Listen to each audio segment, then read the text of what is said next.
Have you ever wondered what happens to your blood when you give it for research? Follow us behind the scenes to find out.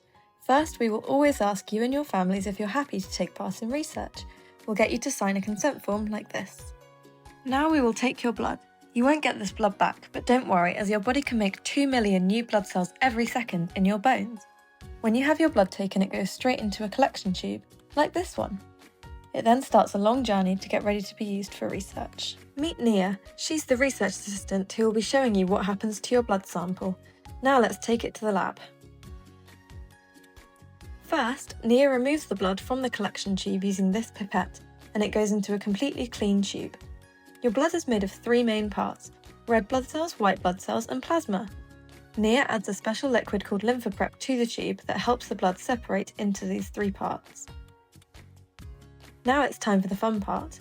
Nia's going to put the tube into a machine called a centrifuge, which spins it at nearly 2,000 spins per minute.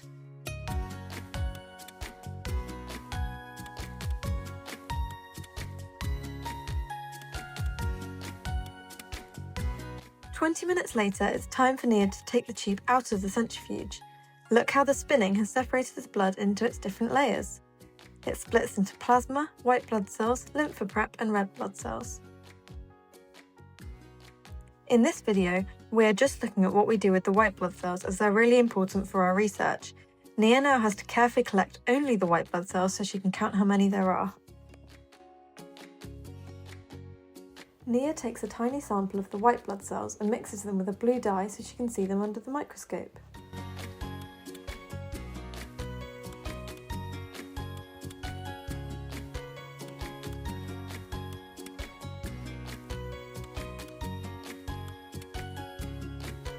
Let's take a look at what she can see. Here's a better look. Each of the tiny yellow dots is a white blood cell. Nia has to count them all. Next, the white blood cells go into lots of small containers.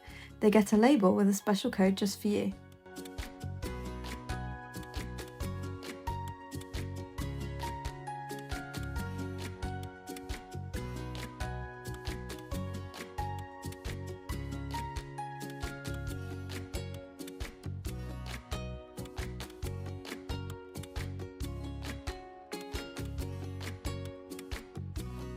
They're now ready for Nia to put in the freezer for storage, where it's minus 80 degrees Celsius.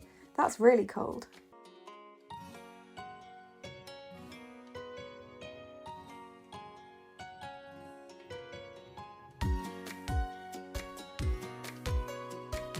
These drawers are full of blood samples that have been given by people like you.